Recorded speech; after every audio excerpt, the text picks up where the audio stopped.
Gaming NBS episode 216 coming to you Wednesday, November 14th, 2018.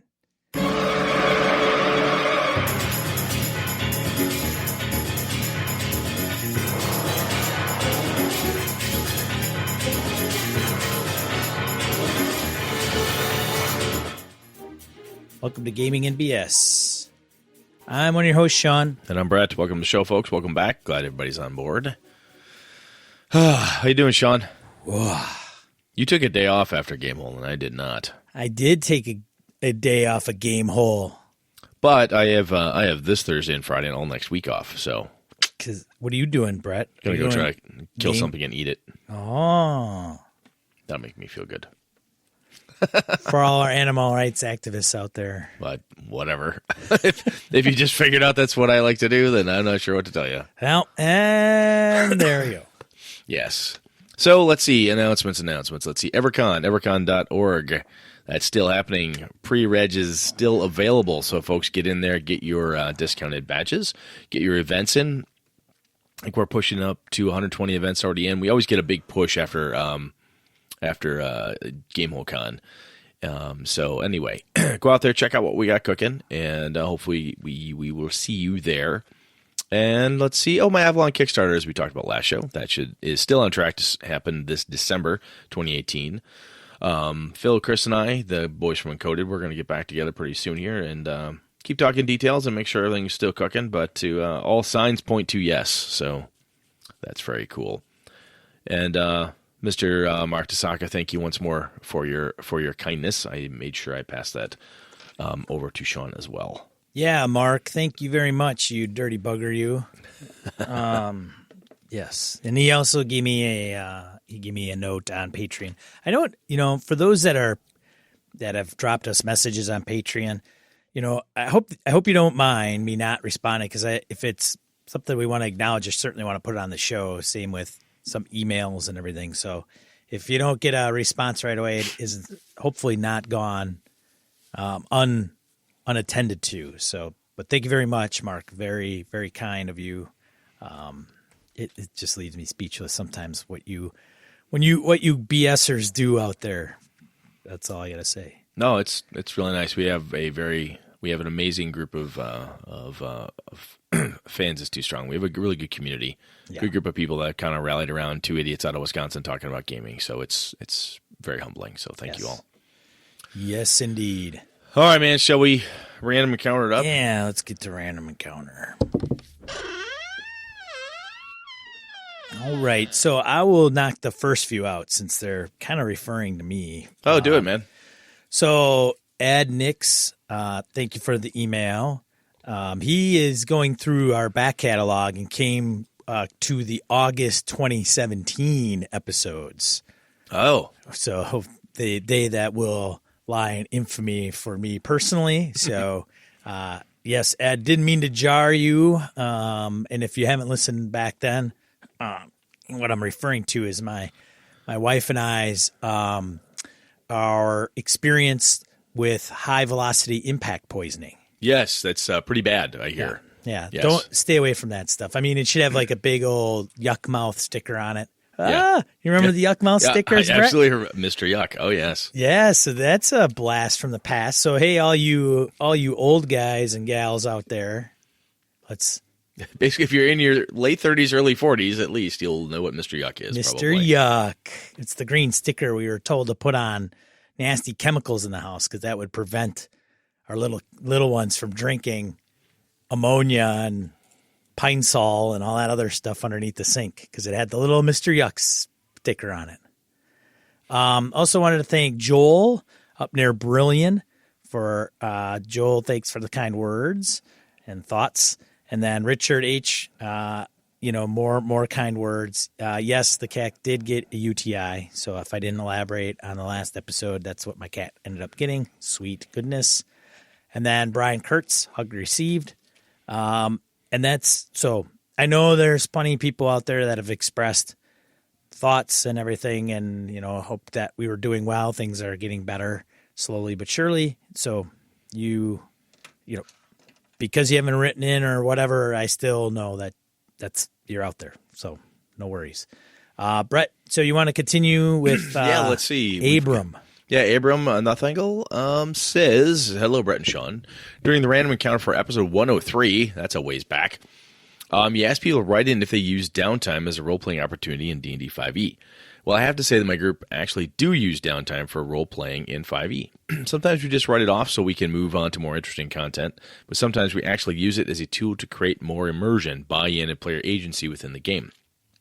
For example, we'll often use downtime as a break in the hectic, danger-filled gameplay so that our characters can unpack something that just happened to them and roleplay how they would respond to it, or even change their worldviews around it. So a cave full of dead babies? Maybe the character wanted to sit around the campfire and talk about the shit they've seen so that they can cope with it, and the players can be more immersed in the game.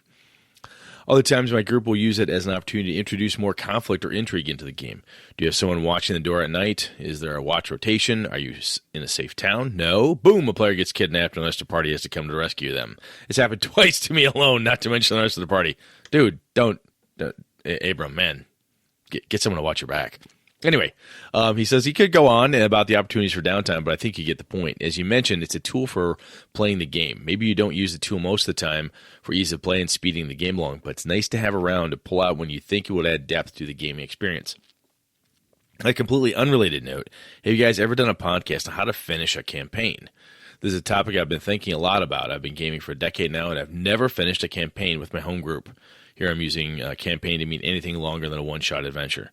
We play 30 to 50 sessions in some grand storyline before finally dropping it unresolved.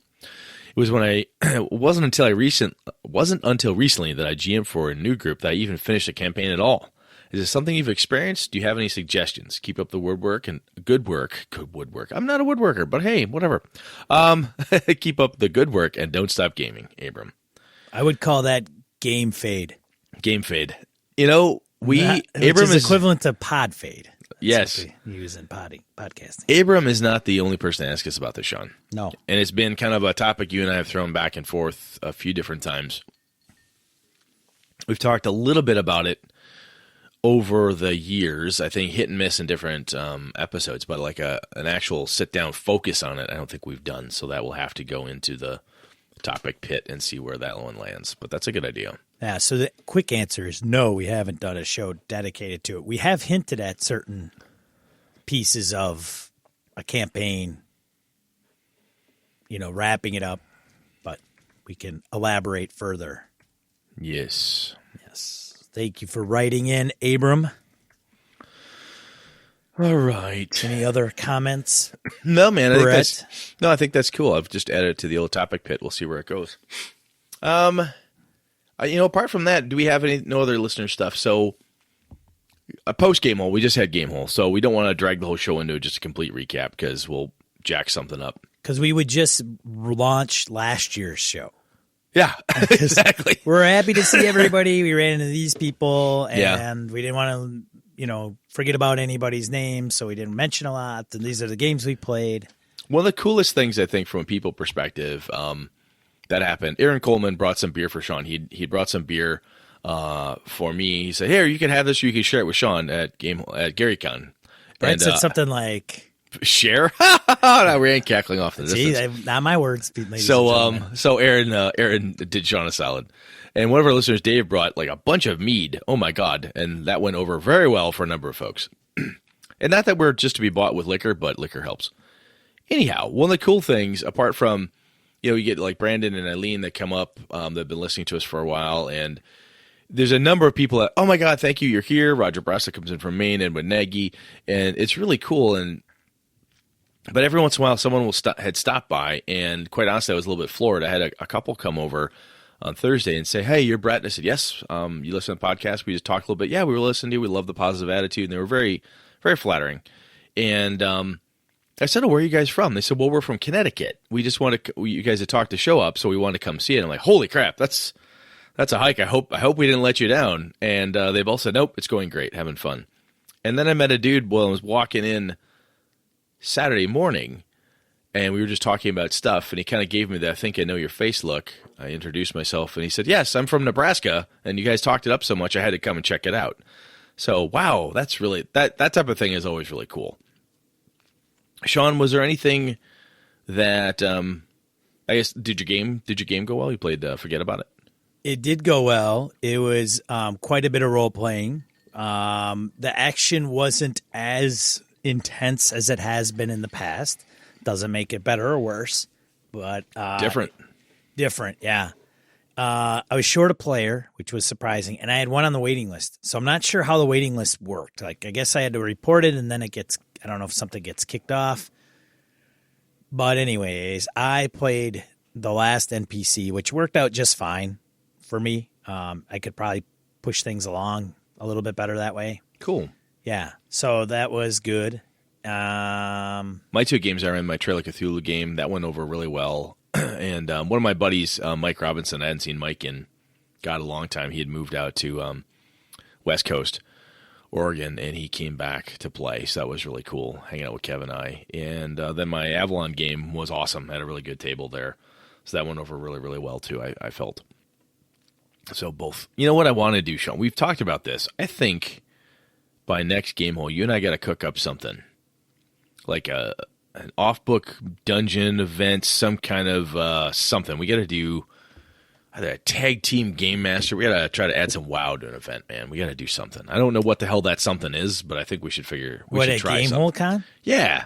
Well, so next year they're having it started October 31st. That's right. They do have Halloween. I want to do a masquerade ball. Masquerade ball. Or masquerade party.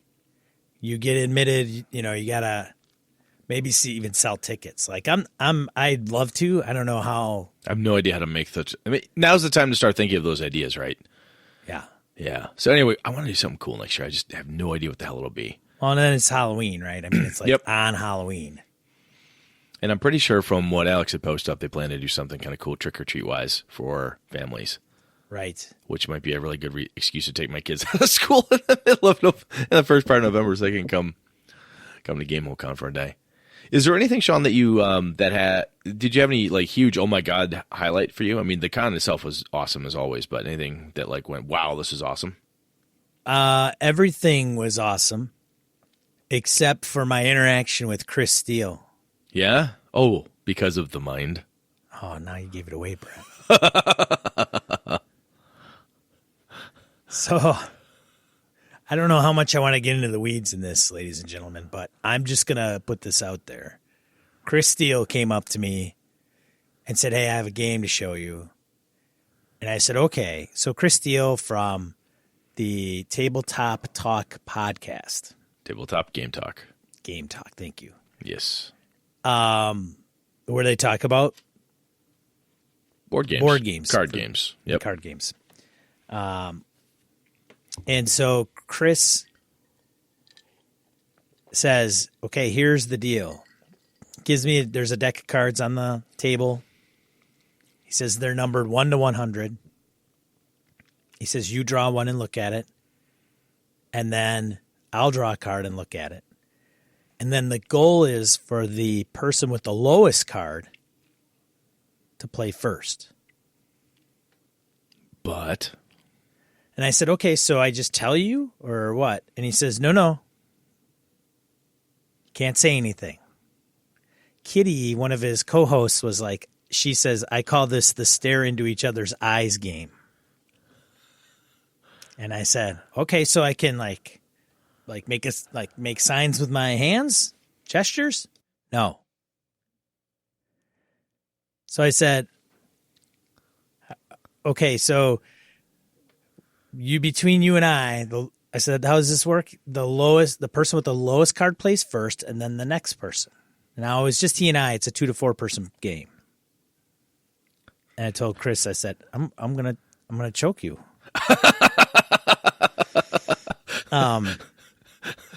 So apparently that is the mind, and if you have the mind and you love the mind, which is the name of the game, then I'm sorry to rain on your parade. Sean explained it to me, and he said, Brett, I'm going to get this game. We're going to play it. I said, Sean, I'm going to shoot you in the face. I said, I don't think I could take that staring at you and be like, my first question after I heard the rules was, how fast can I lose? I don't know if I want to sit at that table. So I went on a rant. For those that were there, have certainly heard my thoughts and opinions of it. Now, there's two things I've told people that kind of have I've given me an epiphany on two counts. One,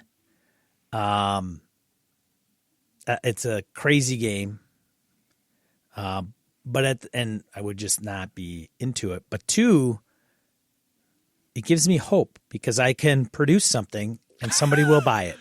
Because he says that thing sold out at Origins. It's sold out at Gamehole. It's sold out at Gamehole. He actually bought me a copy, ladies and gentlemen. I told him, I said, you know what, Chris, you can take this back. And what you should really do is give it to Brett. So I told Brett that at some point in time, he and I are going to play this game. We're going to record it via I told him, I video. said, we have to play it from his house and my house, so neither one of us could try to slap the other one because I think we'll lose our minds. Yeah. Oh, good Lord. Yeah, so that is the mine. And so there is a couple more facets to it where... Well, his lovely wife, Sadie, played it with... Sadie's a different lady. Sydney played it with Ilana, my daughter. And I was like, oh, that was fun. I'm like, okay, maybe Sydney explained it better, or maybe my daughter's just smarter than me or something, which is totally possible. But wow, that's just the whole concept behind it just makes me go, what? Let's see. So I'm trying to desperately find a post by Alex Kammer on his Facebook account, and I don't have permission to share this, but I don't think here I found it. I don't think I'm going to get into trouble for this, but here's to flirting with a lawyer. So if you will just allow me to read this quick. Go for it. All right. So he says, so my favorite moment from this past weekend's Gamehole Con. It was so fun and produced an abundant crop, so there are many moments to choose from, including seeing my daughter run her first con game. That was amazing. But that was not it. Oddly and stunningly, unexpectedly, it happened late Sunday afternoon as we were starting Teardown. Obviously, one of the hardest and least fun parts of running a big event like this. For some background, I was a guest on the podcast called Adventures Wanted shortly before the con. It is hosted by friends Lisa Chen and Alan Patrick. So there you go. Shout out to those two in their show. If you are a D&D AL player / fan, you really should be a regular listener to their show, he says.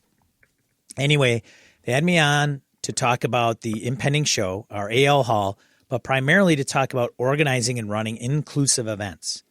My message was pretty simple. It is easy to say that you have an inclusive event, as it is easy to say just about anything. But to have a real and meaningful inclusive event, you must have clear and forward-facing policies on the subject, have a complaint resolution mechanism, and enforce your policies consistently and quickly. For me and our show, a violation is a hammer of the gods moment. If you harass or are aggressive with someone, you are done. The end. So there I was, using a socket wrench to disassemble a sign display when a young woman came up to me and asked if I was the one that was recently on Adventurers Wanted. I cleverly replied, yes. She then told me that she was trans in the process of transitioning and that she had feared coming to a gaming con because of that fact. She said that she wanted to thank me because as a result of listening to my interview, and especially the part about there being real consequences for anyone who violates our policies, she decided to come to Gamehole Con, her first gaming con. I inanely said something like, "You are very welcome, and I hope you had a great time." After saying she had a lot of fun, she left smiling with her friends, leaving me standing there stunned with a barely grasped socket wrench in my hand. Someone must be cutting onions in the kitchen. Anyway, I still don't know what to say, but I wish I had said thank you in some form for the tremendous gift she had given me. I am humbled by her courage. The point of all this, friends, is to hopefully underscore one point, and that is that things like inclusiveness and tolerance are not just concepts in a vacuum. They are incredibly important, powerful, and affect real people in very real ways. That very brief interaction with a brave young woman whose name I did not even catch will be something that I will remember for the rest of my life. GameholeCon 2018 was an amazing show, And that was my favorite moment from it. Sorry. No, I saw that post as well. And that was that was pretty cool. That's intense. very cool. Yeah. That's very cool. So that's the deal. And I think that's important to put out there because I think some cons from 100-foot view are looked at upon, they look at the guest list, then they get a perceived notion about the con. They look at the event list and they get a perceived notion of the con. They may not even know the con, right? They just, hey, it's out there, whatever. Maybe it's where the con organizers go, right? It's just something that I think should be out there because I don't know if everybody understands Gamehole Con itself, right? It's different, I think, from quite a lot of cons. Yeah.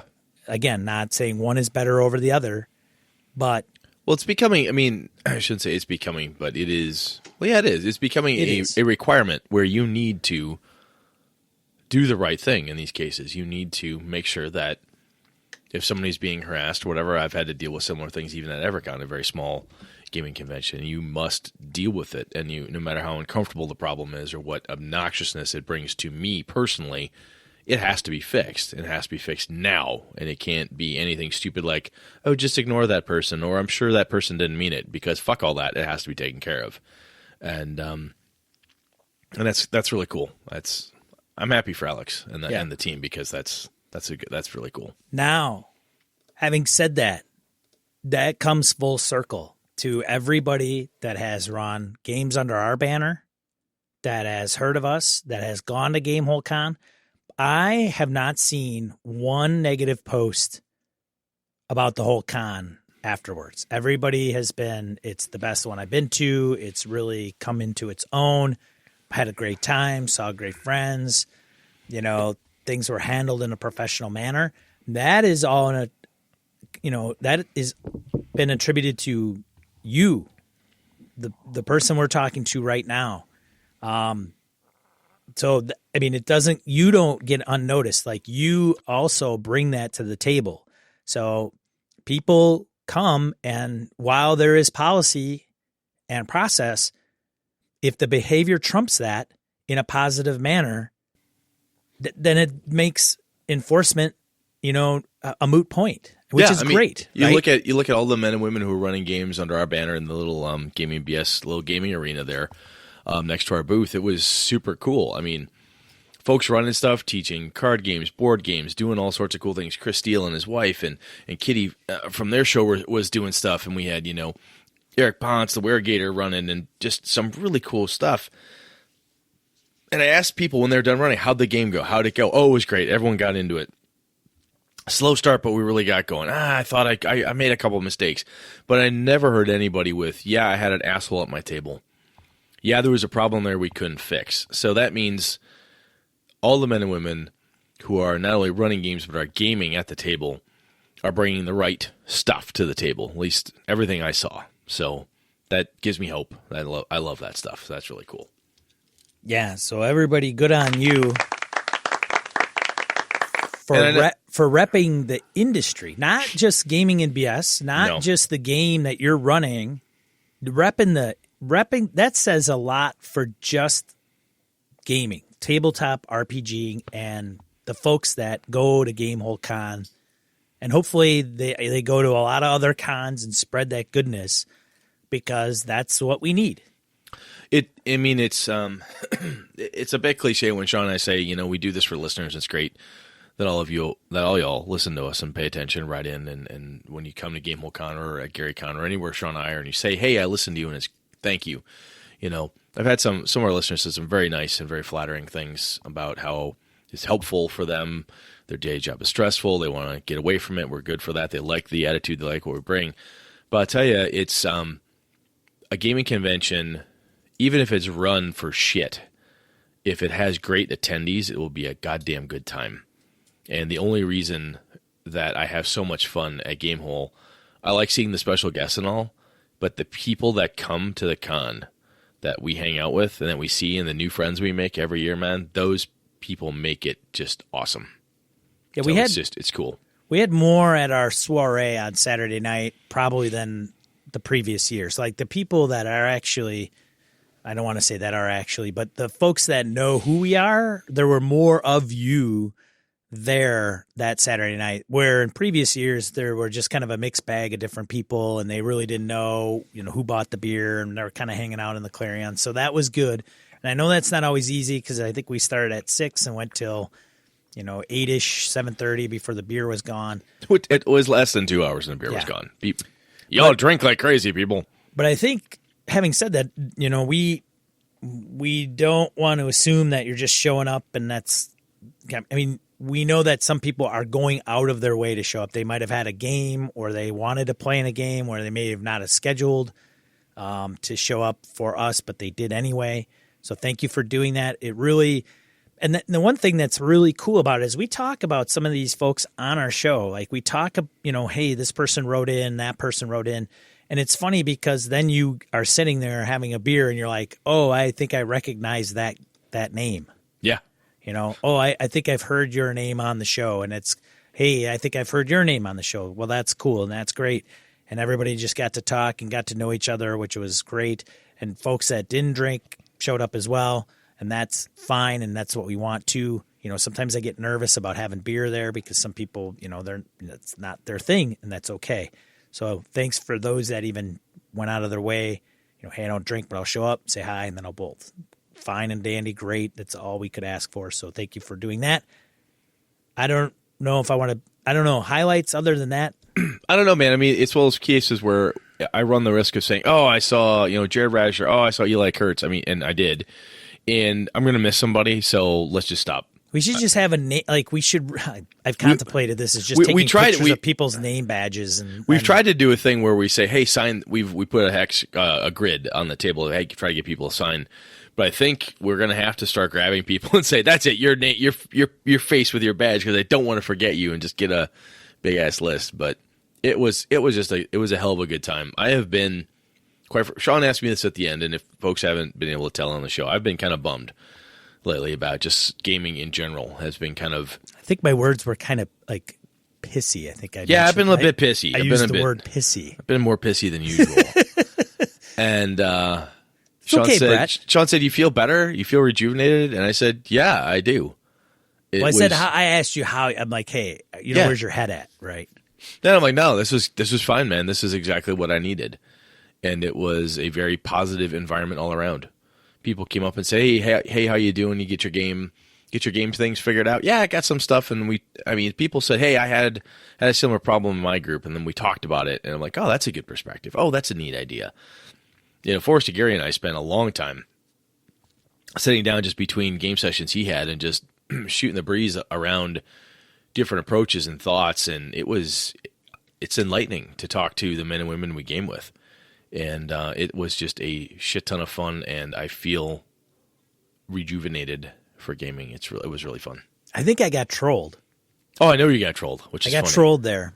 So we have arrived. The only unfortunate part about it is we didn't get trolled online, so we still kind of flying under the radar. Yeah, a little bit. But had a woman troll me twice at Gamehole. It's the same woman. So apparently I think she was questioning our legitimacy, and it's a touchy subject because she's also associated with a vendor with the con, and I won't mention who it is, but it was just I kind of scratched my head, and then I kind of thought, hey, maybe we've arrived a little bit. I don't know. Yeah, it's okay. I'm good with that, because I think if you're questioning our integrity or our knowledge of games, hey man, we're not called Gaming and BS because we're professors over here. Like, it's in the freaking title, ladies and gentlemen. I mean, come on now. How big a softball do you need to call us out on shit, right? Well, and we've said this before. If we are a show you don't enjoy, thank you for trying. Right. And we mean that, and all legitimately. We mean thank you for trying us. And if we're not what you want, we do not wish we're bad upon you. I hope you find a show you do enjoy, and carry on, man. Keep gaming. Yeah, I should let her know we mentioned her on the show, but not by name. I'll see her in January. I'll bug her. I know you will. All right. Well, so should we move on? Let's move. All right. All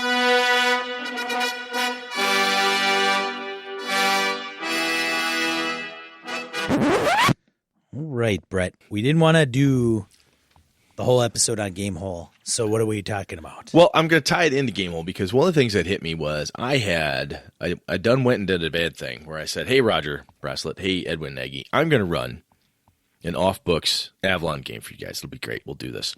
It'll be great. Come on out to the coast. It'll be great. Have a few laughs. It'll be great.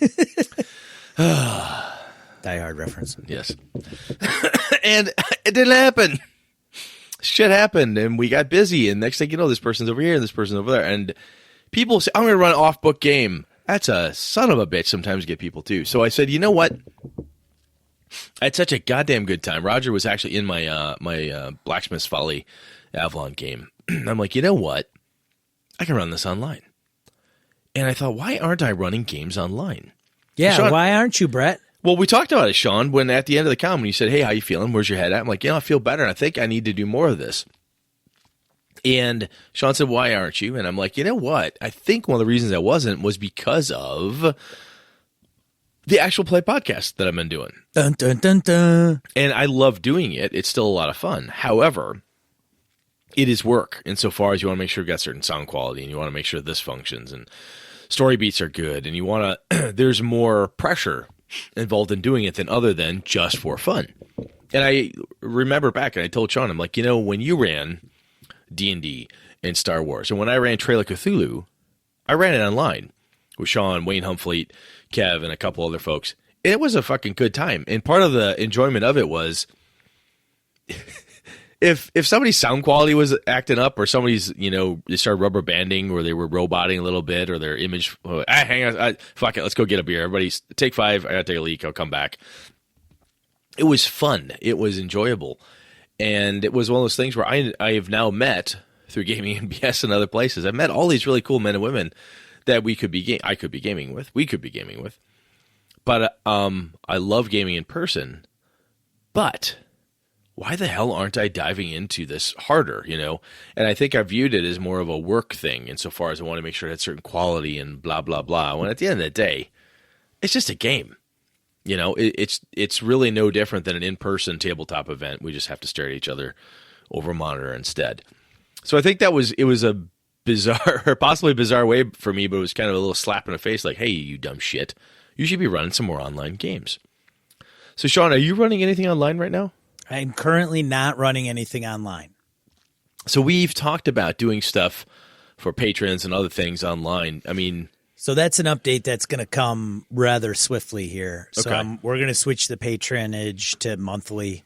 We're going to take a chance on potentially losing money in the regard where some people may say, well, I give minimum, which is $4 a month, but now if I can give 2 or 1, that's what I'm going to do.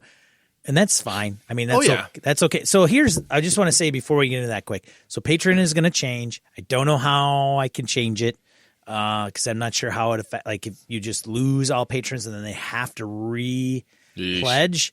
But we're going to do it anyway. If we need, it's okay. It's fine. I'd rather have somebody say, hey, this is, if I only can give you $1 a month, I'd rather do that than to, per episode, which is 4 or, whatever. We're taking a chance on pennies making nickels, nickels making dimes versus, give us a dime every time minimum. So Having said that, what Brett is going to be alluding to probably, and I'm stealing his thunder, is go for it. I'm going to make an effort to have an award level to run games at a certain award level for Patreon. I will run a game once a month or twice a month, and I'll outline what that is, and we'll see what happens. And then maybe it's for a limited time and rotating people in or what have you. So that's been a goal of mine for a long time, and I'm finally going to kick that off and get going. My life is in somewhat of a state that I can start doing that. So wow, long answer, but sorry, yeah, good info. That's dude. me, man. Hey, wind, I the know. wind. It's like I just handed you my ticket and said, "Sir, where do these tracks end?" Gaming and long-winded. You and me both, brother. So when we talk about, and I don't have to get into which platform and blah blah blah. I've done a couple different things, but I think we've talked about this briefly online. We're like, hey, if you have a gaming group that sucks or someone's pissing you off or you want to do something different, there's tons of people online. Hobbs will tell you, hey, he'll run Kalamata damn near for anybody at any given time if he's available. Lots of people do stuff online. And we tout that as like, hey, people should be doing it. And it's interesting to me that I've had a really solid group and been able to do different things. And I'm like, I want to branch out, I think, is where I'm feeling a little stagnant maybe, or I just want to do something different, or my group wants to play X and I'm fine with playing that, but I also have an itch to run something that they don't care for. Well, guess what? There's an entire online community. So I think those benefits I've kind of ignored them for a little bit. And I need to, after running it, GameWorld, I'm like, you know what? Fuck. I can find a group just like this out there, even if I run a couple one-shots just to do something. It would be a lot of fun. So anyway, I think the benefits of it are, that there's enough people out there to try different things and to game with that I think it would work. And there's no I can only play once a month with my home group at best anyway. There's no reason that I couldn't squeeze in another once a month online game.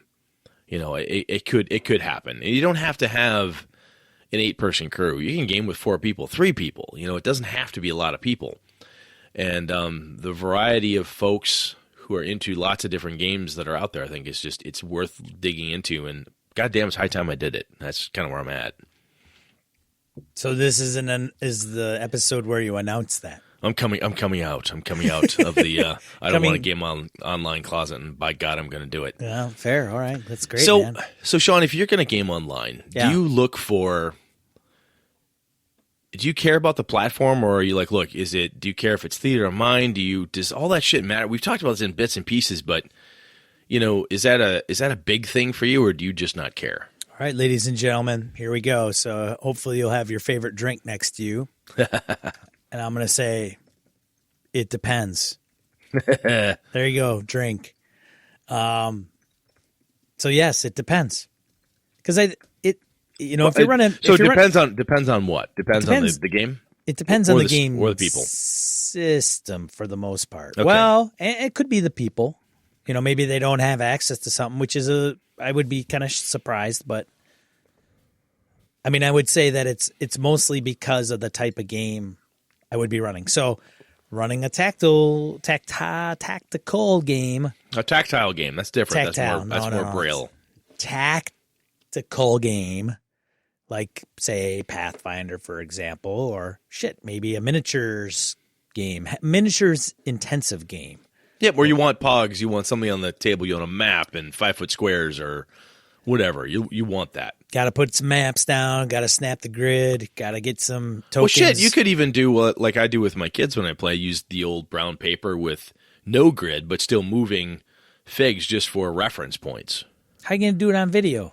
Or how are you going to do it online? Well, you could whiteboard it. There's options, right? Yes, that's of course, yes. But some kind of a way to display maps, concepts, show pictures, and so on. It's handy. Yeah, And and the more detail you want for mapping and so on, yeah, I could see where that would dictate a platform. Yeah, so, even if you decide on a particular virtual tabletop or platform, what are you going to use of it? Right, elements of it. So you can use Roll20 without a map. Oh, yeah, absolutely. I have done it. You could use the whiteboard kind of thing because it's got a drawing feature. You can just scribble stuff on there. When I ran Streets of Avalon for the Wednesday evening group, it was all theater of the mind, and I used that simply as a place to share. The main reasons we used it were for character sheets and the online dice roller. That was cool. Yeah. And you never lose your character sheet, and you can roll your dice online. You can click on your stat, and it rolls your hit and damage and all that shit. Kind of cool.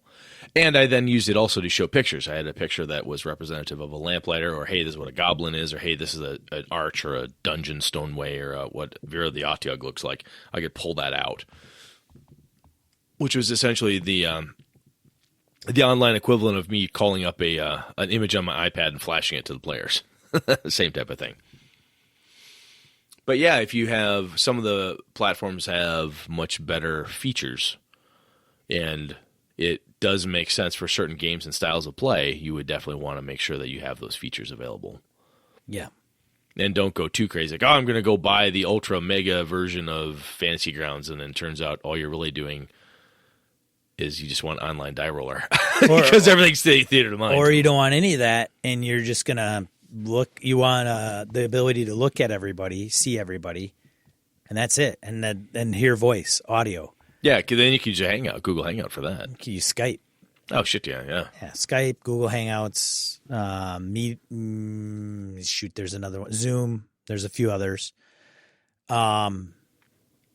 Shoot. Hell, we could use TriCast for that. We're using it right now. That's true. If you wanted to record it, you could do TriCast. So speaking of the recording, and I know I said that I don't want to record it because it's just for fun and whatever. There's a cool element if you do record something because you have notes. Now, granted, depending on your gameplay style, it could be kind of wonky or whatever, but I can see the benefit of, hey, what the hell happened last session? You can kind of listen to the session at 1 or 2 times speed if you happen to have recorded it and see what actually happened. Right, which I've done, but I've never released them. I don't think I released them to the group. No, but at least as a game master perspective, you could buzz through it and say, oh, yeah, that's where they were. Oh, yeah, that's right. There was a dragon over the hills. I should bring that back out or whatever. And the other piece I know Forrest has mentioned this is that with Google Docs, they have, and we use this now with the Wednesday evening group, is a good place to keep notes. Everybody can comment on the notes and see them. Well, yeah, there's a few. If you're touching on that, there's Google Docs. Mm-hmm. There's Evernote, which I think is more pay for now than any time. And then there's also OneNote. Yes, Microsoft's product. Yep. And some of those have mixed features with the ability to share and collaborate, depending on whether you're paying for them or not, like a premium. Some are, hey, you can write all you want for free, but if you want to share it, then you got to upgrade it to a particular plan. But yeah, the wikis are similar to that, right, Brett? Online wikis. Yeah. There's just, I guess there's so many different bits and parts and features. I think what I want to do is sit down. Obsidian Portal. Yeah, exactly. I think what I want to do is sit down with the group and say, all right, so if I'm going to play with these folks, what are we going to play? I want to run an Avalon game, so I'm going to use 5e. I want to run at Theater of the Mind, and we want to capture these pieces. That sound cool? When someone raises their hand and says, I really don't like online die rollers. Do you trust me to roll my dice on my table? Sure, fuck it. Everyone roll dice on the table. Don't care. I'll trust you. If that's a thing we want to do, then we could lean into that. But I think it's almost a platform, a gaming table session 0, right? Where you say, all right, this is what our gaming platform will be. Are we good with this? And certain folks, I love being able to see the faces online. And I have gamed with folks online where they have really shitty internet connection for whatever reason. Right. And if somebody's like, look, I live in the hinterlands of wherever, Slovakia, and I really have crap internet, is it okay if I don't have my video on? Right. And you might be like, yeah, that's totally fine. And it is different if you can't see facial expressions and so forth. That's one of the beautiful parts about online gaming is if you can see the people through Hangout or whatever.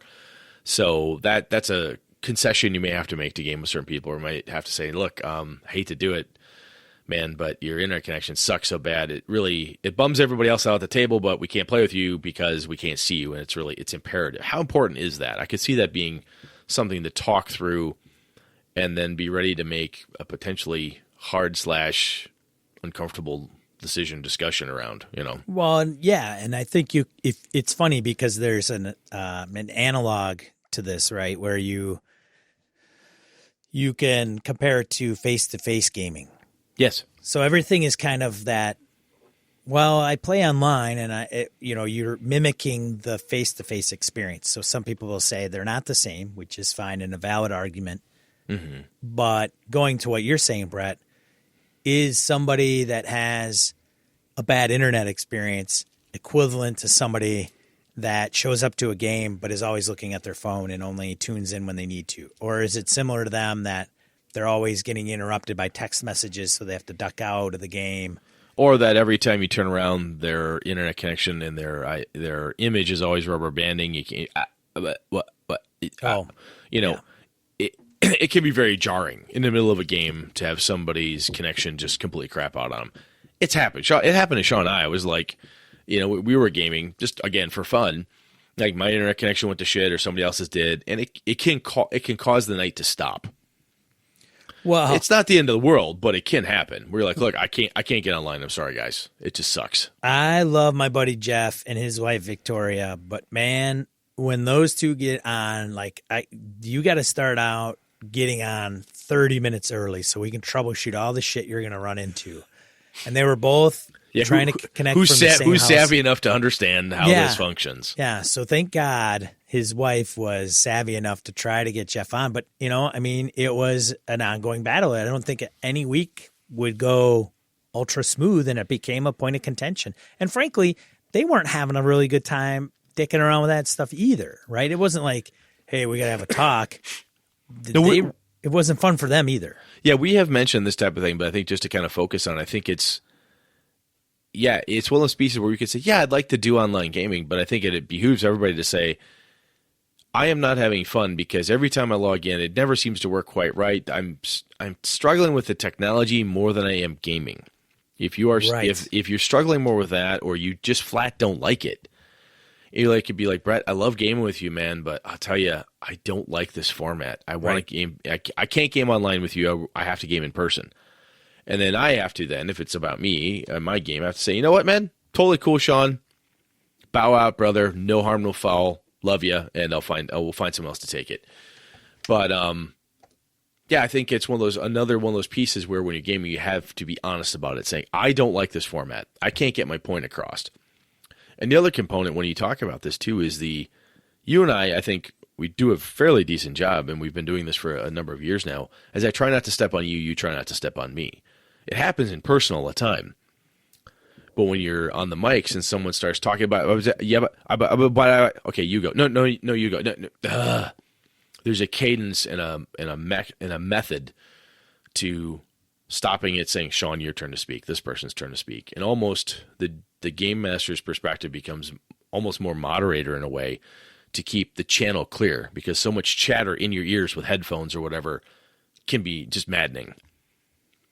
So that's a good point, Brett. I would also like to point out the counter to that, where I've run earlier on before Roll20 and before, I think we might have had Map Tools, but Map Tools doesn't facilitate voice, if I'm not mistaken, unless they've changed that. And we were running Skype for a little while without an online tool. And at the time, Skype did not have, it had multiple voice capability, but only one-on-one video. They've since changed that. You can have multiple video connections now. But I'll tell you what, if you took face-to-face and you ran a game, and then you ran a game without seeing the people, and it was only audio, it's a big difference. It is, yes, it is a big difference, and it's surprisingly, it's surprising to find out how much you pay attention when it's only audio. Like, there isn't any drifting of dicking around on your phone. I mean, maybe there is, but if you literally aren't listening, where if you're at tabletop, you can see I'm talking to Brett, blah, blah, blah. I kind of hear some of that. I'm looking at the game, but it's really a different dynamic. Yeah, you're right. No, that's a very good point. It's like reading a book versus watching a movie. Right. Yes. You pay attention to every word. You pay attention. When is it my turn to speak? What exactly did this person just say? Because I can't see anything. It's like almost the ultimate theater of the mind in a way, right? Close your eyes, sit at the gaming table, and I'm going to explain stuff to you. You can't look at each other, right? It feels like you're getting hamstrung or one arm tied behind your back, but it's it's different, and that's why I think it's worth. It's one of those myriad of challenges that a lot of people game online regularly and some don't, and they hate it because of they either perceive these things as insurmountable or I will hate that. So I think it's definitely worth trying. And I think the other component of it is making sure that everyone else in the group understands, hey, this is the format, the tool we are agreeing to operate in this way using this platform. You know what I'm saying? Mm-hmm. Hey, we're going to do it as you say, where we're just going to listen, and that's the best way for us to do it, so let's go. And I really think there is, I can't remember who put it. I'm going to see if I can find it on G+. One of friend of the show is Mark Hunt put it up, and he said it was one of those cutesy little quote things, but I loved it. What if I told you everything you make does not have to be for sale? Mm. And I read that, and it made me giggle a little bit. And again, just because you're online doesn't mean it needs to be recorded, and it doesn't have to be for an actual play podcast. It doesn't have to be produced for anybody other than the 5, 4, 6, 2 of you, whomever it is playing. And I think that is a freeing thing for me.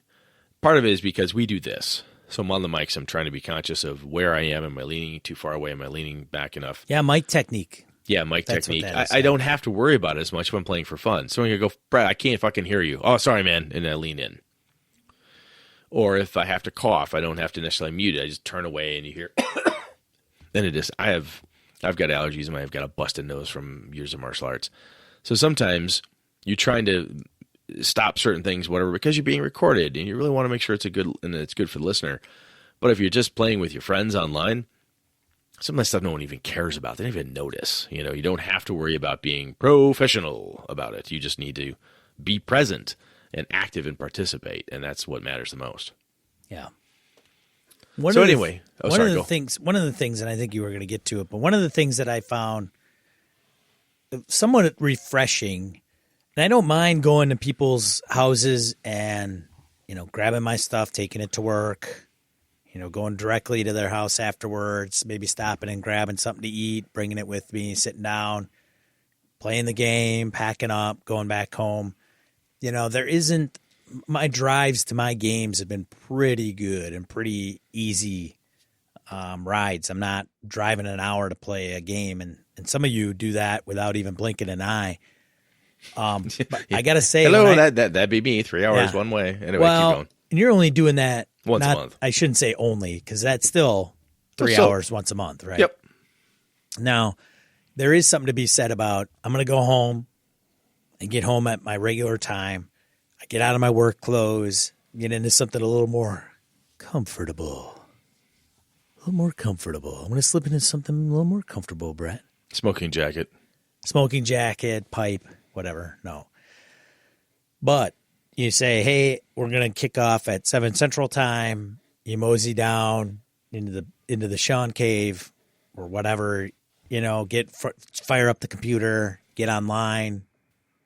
You're done. You disconnect from the table or the interface and then go upstairs and go to bed or whatever.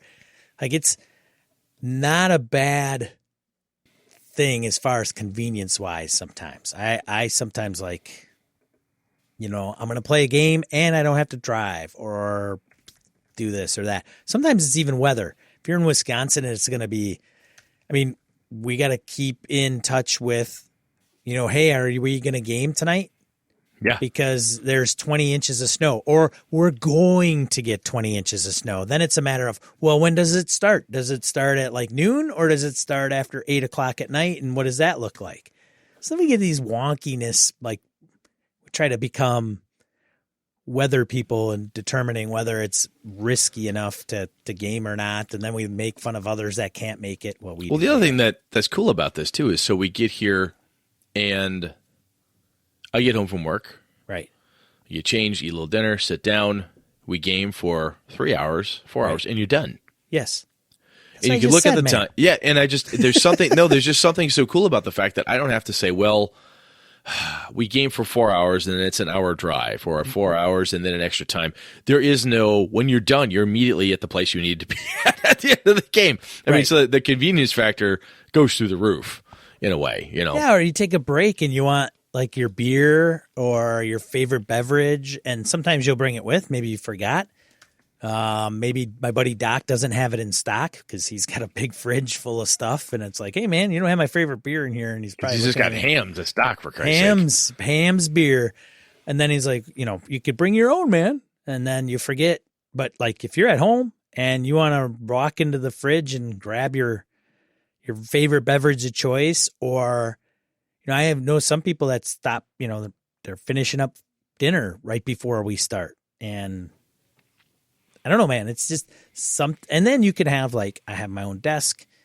I've got my little work thing here. Like, well, you do it. And the other thing is, again, think about not just the BSers that we know who are potential, gamers with us, but there are a number of people I've My buddy Mike Robinson came in, and he used to live in the Twin Cities area, and up to Duluth, and now he's out West Coast. I know that guy. Yeah, I mean, I can't. Yeah, you met him. You met him at the con, dude. Oh, I did, yeah. You met Mike. Oh, yeah. Mike. Yep. Yeah, so I could totally Played game in with a Monster Hearts game with him. Exactly. You and I could game with Mike every fucking week. And he lives in the West Coast. That's a very good point. So that's a neat thing. I mean, we have had so many different things. I look at, Brandon Barnes, active duty Air Force guy. He's not here. And he can't just like, hey, yeah, I'll drive up for the weekend. He could be like, look, I got Wednesday off, or I got this weekend off. I could set up a game. I'm not promising anything, Brandon. I'm just using you as an example. But I'm just saying, hey, I could do this because it doesn't matter where you are. As long as you have essentially a solid internet connection, we can get together, bullshit, and play some games, It's cool stuff. And I think it's one of those pieces that after, for whatever reason, this year GameholeCon, that was kind of an epiphany highlight for me. Is like, you know what, I could really do this more often, and I have a lot of fun. And it's not, I don't have to produce anything other than just have fun with my friends. So fuck it, let's make this happen. So that's the thing I want to look forward to doing, especially after hunting season's over and I've got more time to focus on it and just knock it out and get it done. Yeah, I'm kind of rejuvenated after GameholeCon myself, and that's the thing too, Brett. We kind of have our friends that we know face to face, and we've grown up for years and years and years, and but as we've grown, we've met more people. Yes. Oh, absolutely. Right? And some of those people are gamers, and some of them would be fun to game with. All the good people I've met are gamers. That's true. Yeah. Some of the best people I've met, they're all gamers. Right. That's why we need to work with gamers like that. We should just like. All right, I don't want to work. How many gamers do you have on staff? None, huh? Fuck off. Yeah, I'm done. Sorry. I want to withdraw from consideration. Thank you. What? I'm sorry. We're going to pay you a lot of money. Yeah, I'm sorry. So do you know what Dungeon World is? No. Okay, bye now. Sorry. Not happening. What's your opinion? Those are interview questions for you when you go and interview for a job. Yeah, if you're interviewing for a job with Brett in my department, you need to say, yes, you understand the difference between THACO versus if you don't have those things, I can't bring you on board. Sorry. That's right. Well, all right. So that's something to look forward to from both of us, man. B&S. Yeah, shit. We gotta make this happen. I think it's worth doing. And I'll tell you what, I'm positive there's listeners out there who are gonna hear this and go, oh, I love this platform. I love this one. I use it for this. Awesome. I mean, we may not throw all that into the listener feedback, but if you've got good ideas or things you've done where you like running Theater Mind, or you like this one for, I run Rollmaster and I like this environment. I like running my superheroes game over here. If you have a genre or a game system that you found has a really awesome pairing, because in spirit of the last part of the year, the Kelly, it does depend. And I think it makes sense that if somebody out there says, hey, I've got a really good pairing for my OSR, Swords and Wizardry game works well at this platform, I'd love to hear that stuff. I think that'd be very helpful. Yeah. So if you want to write in and let us know if you are running online games, okay, let us know. And then we would be interested to know some of the things that you might have come across that you learned from running online games that you may not have known going into it. So some either pitfalls you've run into and overcome. Maybe you are running into those pitfalls and you still don't know how to overcome them. Let us know. We would be interested to be wise to that and even share that with others that may be looking at participating with online. Or what are some of your reservations about playing online games? But anyway, Some food for thought. Are you good, Brett? I'm good, man. Let's move on. All right, let's get into die roll. Die roll. You know the deal. Brett doesn't have any this week. I have a couple. Coming from what we put out on Twitter, getting started on DM's Guild. An article put out by Gnome Stew. I think this may be part one of a couple. So let me make sure. Yeah, part one, your first product. So if you are interested in, hey, I've kind of dabbled around with writing some stuff and I would really like to take the, plunge and put it out there on DM's Guild. It's specific to D&D 5e. Gnome Stew, man, they're putting out, here's how you do it. And that's awesome. sharing the knowledge because there's people at the Gnome Stew that have done that. So check that out. My second one, 5 Steps to Writing a Killer PC Backstory. That's an article from the folks at Geek and Sundry. So if you're maybe having some players, you'd like to help them, enrich their backstory, maybe say, hey, here's a cool link that might be able to help you, or you might find interesting yourself. I'll tell you, that stuff also is really helpful for if you're a game master and you'd like or require or you really enjoy the whole deep background for your bad guys. Hey, backgrounds can work on that end of the house too. So it works. It's good stuff. Some from listeners. Brett, you want to hit the first one? Yeah, Xavier Bates met us at GameholeCon, VP of the Wyoming Gaming Library. It's a nonprofit charity focused on bringing games to schools, hospitals, and other community organizations. They're having their very first convention in April 2019. So CheyenneGamingConvention.com, www.CheyenneGamingConvention.com. We'll have a link in the show notes. And they stopped me. The one young gentleman who was helping support him was a little on the nervous side, but boy, he was super in. I mean, he was like really articulate. I really want to do this. Can you help us in any way? I'm like, dude, if you're running a con, we will do our damnedest to help spread the word. And I'm positive we've got a BSer somewhere out near Cheyenne, Wyoming. So somebody somewhere will at least see this. And if you can't go yourself, pass the word around, man, because this is some cool shit. So anyway, the link in the show notes. Take a look at it. I have a link to Spike Pit's podcast. So Spike Pit is run by Colin Spike Pit Green. He said, hey, I'm an avid listener of Gaming and BS. Can you do me a favor? I started my own podcast. I was inspired by you and Jason Hobbs and Friends of the OSR. And so, check that out. Link in the show notes there. And then The Goblin. Yeah, The Goblin's Henchman, Master's Horde on Drive-Thru. So speaking of people who produce some really good stuff, if you've not followed The Goblin's Henchman on G+, yes, we all know G+ is going away. I know that. But this is the Master's Horde. It's free from Goblin's Henchman. Take a look at it. It's pretty cool. It's a system-neutral collection of 22 magic items.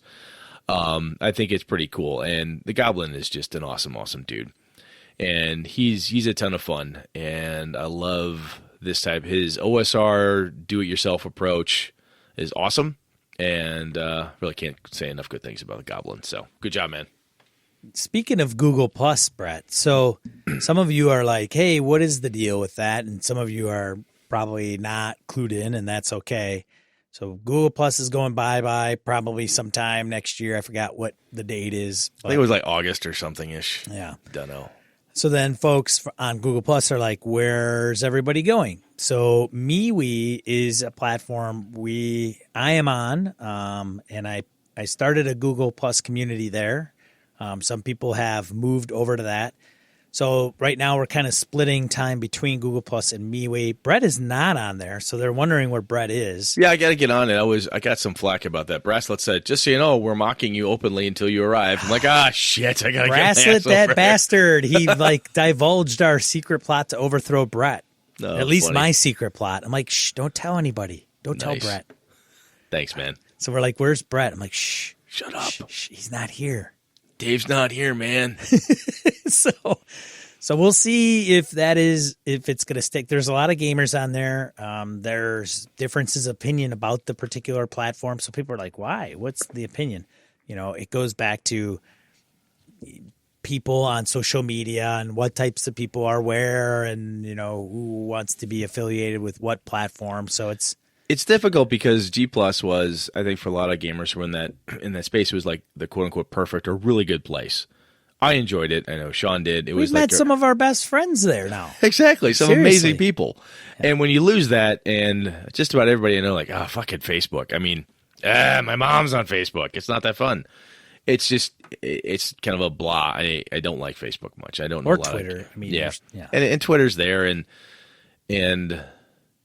anytime you go to any social media area, there's some douchebag dickhead somewhere trying to pretend he or she is something they shouldn't be or espousing something they shouldn't. And I don't know. I don't think there's a beautiful, perfect answer to solve that problem. But at this point, we're just trying to find out where our friends are going to be so we can be there with them. And if that means we have to crash an environment and keep all the assholes out and change the community, and we'll do it ourselves. But anyway, we're not just trying to follow the masses. We're trying to go where you people are. Because we're just following the masses. Yeah, well, yeah, the masses of all like 8 of our listeners, right? But we want to go where our listeners can find us and where all the cool kids are at. And the cool kids are the gamers. For me, I don't give a fuck where the sports people are or where this is or that is, or where the famous people are tweeting. That doesn't bother me. Right. Anyway, we'll see what we do. I'll go on MeWe. I'll get over there. So it is an interesting platform, and I will say that a lot of the default settings are private. So if you don't follow or invite somebody to follow you, nobody will see your stuff. There isn't any public posts. So I think they're going to evolve more, that some of the Google Plusers are migrating to that platform. I say as a collective Google Plus person, they have spoken to some of the leadership at MeWe, and they've already changed a couple of things. I think they've made it used to be called communities. Now they're making them groups, and then they're changing some of the properties around that. So I'd expect it to kind of evolve a little bit more, because we're coming in there and saying, hey, this is kind of what we want. If you want to listen to us, this is what we enjoy. So yeah, it's me and a couple thousand of my closest friends. We'd like it to look like this, please. Power numbers. I guess. Right. So I think that's something interesting. Anyways, not to get on a tirade about social media and MeWe, but let us know if you're on there. I'm Sean P. Kelly. I think my URL is like MeWe.com. I don't know. There's something in there. And then I think it's like Sean K, maybe is my name, or Sean Kelly, maybe. I don't remember. But you should be able to find me if you want to. Cool. I'll put a link in the show notes of my account if you want to connect. So Brett is going to the Great White North to bond with the spirits, to do druidic rituals. Yes, and try to hunt the wild wendigo and see what I can get away with. Big Fred Bear. Yes. Walk with me. Fred Bear was a cool dude, man. I know he's a real guy. I didn't know that. He was, yeah. You didn't know Fred Bear? I didn't know Fred Bear was a real guy. I don't even. I know. I Dude, I'm a Ted Nugent fan, not a hunter. Just give me a minute. And I'm barely a Ted Nugent fan. So before everybody goes crazy on, Shaw loves Ted Nugent. No, he's...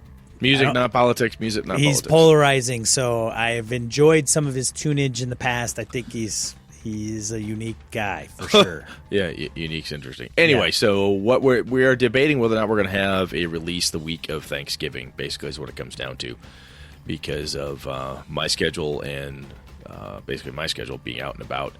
If we're able to, Sean, I'd like to. We've got a couple ideas we could talk. We could grab onto. We've been meaning to talk about kids and gaming. Customizing games for younger crowds. And I've been starting my campaign with my kids, and my daughter ran and my son ran some small games of D&D at Gamehole Con, and I'd like to talk about that a little bit. I think it would be very interesting, at least to give, hey, this is Brett's experience around it, and have you kind of ask me some questions like, hey, did you have to do this? Did the kids care about this? So on. Because I've encountered a number of different types of kids who don't like hurting things, don't like doing this, but other kids who are more gung-ho and more, hey, they're monsters, that's just what you do. So there's an art form too, and I think I'm getting better at it. So that might well be the topic for next time. Well, right, and never mind the fact that if you're running for your own kids versus somebody else's. Yes. Oh, yeah. Right. Throw that into the mix. Yeah, it's definitely different when I run a game for my son for his birthday crew, and 90% of the kids aren't mine. And I don't have kids. Yeah, it's a different world. Just the fact that I bring that up, I can imagine somebody going crazy about you running devil worshiping sessions in your house. What do you mean? I run these devil worshiping classes every week with my own kids. Yeah, and I do it outside in the fresh air. Hello. Right. Yeah, with the fire ablaze and the pentagram on the ground. Come on. Yes. And we hardly eat any dead babies. It's all fine. That's right. Anyways. Now we've lost the other half of our listeners. Right. Well, we'll sign off for now. I'm Sean. And I'm Brett. Good night and good game and all. This has been a Litterbox Studio production.